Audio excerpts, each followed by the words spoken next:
프로스포츠에 입단하여 주전을 차지하고 프로 무대에서 경쟁력을 인정받아 국가대표가 된다는 것, 이야기로는 참 쉬워 보이는 일이지만 분명히 아무나 해낼 수 있는 것은 아닐 것입니다. 본인의 천부적인 재능은 물론이고 엄청난 노력이 뒷받침되어야 할 것이며, 그보다 더욱 중요한 것은 가족, 팬 등의 많은 이들의 희생과 응원이 뒷받침되어야 합니다. 그리고 프로 선수들은 올바른 언행을 통해 팬들에게 꿈을 심어주고 그들의 응원과 성원에 보답할 의무가 있습니다.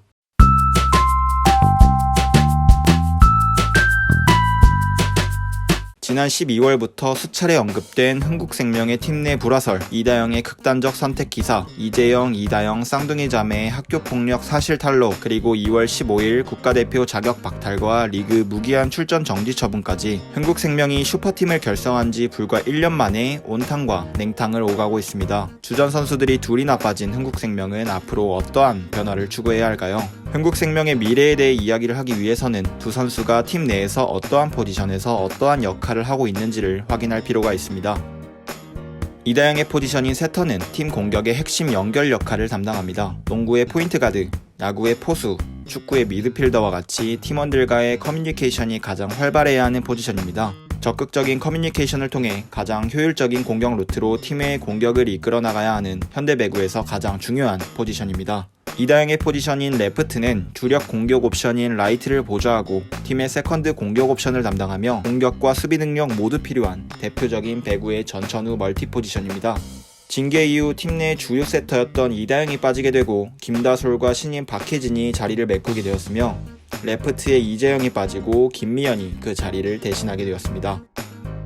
5라운드 기업은행과의 경기까지 흥국생명은 4연패를 기록했습니다. 특히 이번 시즌 기업은행과의 경기에서 모두 승리를 거뒀던 흥국생명으로선 충격적인 결과였지만, 과연 이 결과가 이다영과 이재영의 빈자리 때문일지, 혼란한 분위기와 대체 선수들 간의 호흡, 경기 적응력 때문일지 알아보기 위해서 이번 주스관에서는 코보의 기록들을 통해 흥국생명의 전력에 대해 알아보도록 하겠습니다.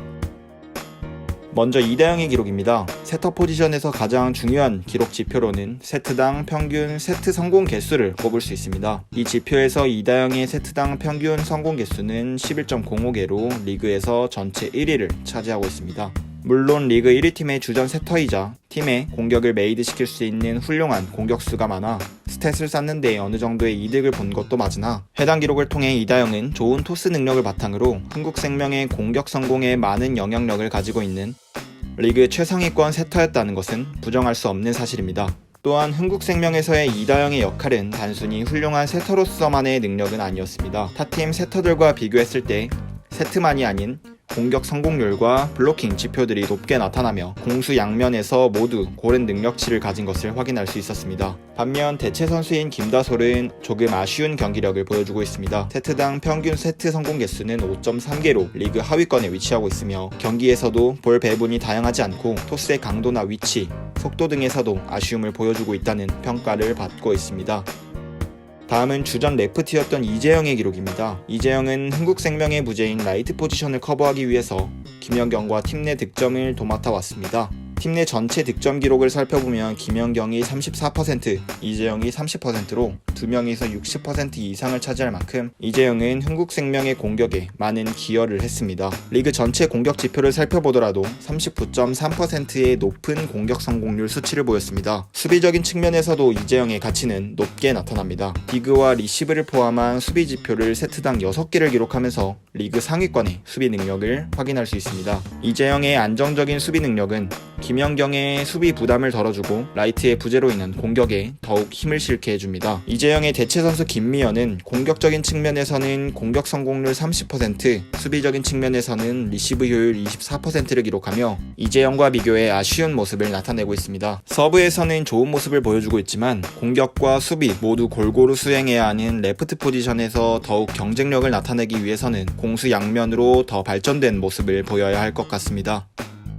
마지막으로 흥국생명의 라운드별 공격 루트 성공률을 확인해 보도록 하겠습니다. 라운드 초반 김연경 선수와 이재영 선수가 오픈 공격 55%, 후위 공격 11%, 퀵오픈 23%로 정확한 토스와 강력한 스파이크로 득점을 할 수 있는 공격 루트가 주를 이룬 것을 확인할 수 있습니다. 그러나 팀 성적이 좋았던 초반에 비해 불화설이 터지는 등의 팀 분위기가 좋지 못했던 중반에는 세터와 공격자 간의 호흡이 좋지 못한 것을 지표를 통해 확인할 수 있습니다. 라운드 초반에 비해 오픈 공격 3%, 후에 공격 5%가 감소한 것을 확인할 수 있는데요. 주전 선수가 2명이나 빠지게 된 후반에는 대체 선수들을 통한 다양한 공격 루트를 시도했지만 결국 팀 내 주포인 김연경과 세터 간의 소통이 원활하지 못하며 오픈 공격은 4%, 퀵오프는 4%가 감소하며 시간차 공격이 8% 상승한 것으로 미루어 봤을 때 정확한 타이밍을 찾지 못해 시간차 공격이나 이동 공격 루트를 바꾼 것이라고 해석할 수 있습니다. 지금까지의 지표를 통해 확인해 보았을 때 이재영과 이다영의 능력은 매우 뛰어난 수준이며 팀에 많은 영향을 끼치는 선수들인 것은 분명한 사실입니다. 하지만 단순히 이 두 선수의 영향으로 팀의 승리가 좌우된다고는 할 수 없습니다. 앞서 말한 것과 같이 주전 선수들과 후보 선수들 간의 경기 출전 경험에서도 많은 차이가 나타나며 여러 가지 일들로 인해 혼란스러운 팀의 분위기, 새로운 용병의 영입, 이재영과 이다영 위주의 전술과 훈련으로 대체 선수나 신인 선수와 기존 선수들과의 호흡을 맞출 수 있는 시간이 부족한 것도 적지 않은 영향을 미쳤을 것입니다. 하지만 계속 나쁜 소식만 들리는 것은 아니었습니다. 흥국생명은 19일 인삼공사와의 경기를 승리하며 24일 만에 승리를 거두고 4연패를 끊어냈습니다. 특히나 새로 영입한 라이트의 용병 브루나가 공격 성공률 45.6%로 30득점을 기록했으며 주전 세터로 자리매김한 김다솔의 경기 운영도 어느 정도 안정권에 접어들었다는 평가를 받고 있습니다. 포스트 시즌까지 얼마 남지 않은 현재 흥국생명은 분위기를 잘 추스른 채 대권을 향해 다시 달려가야 할 것입니다. 또한 최근 불미스러운 사건들이 대한민국을 떠들썩하게 하고 있습니다. 프로스포츠에서 학폭에 관련된 이슈는 사실 이번이 처음이 아니었다는 사실을 많은 분들이 알고 계실 겁니다. 단순히 운동만을 잘하는 기계 같은 운동선수가 아닌 많은 사람들에게 귀감이 되고 희망이 되는 누구에게나 사랑받고 베풀 줄 아는 인간을 만드는 교육이 더욱 필요한 시점입니다.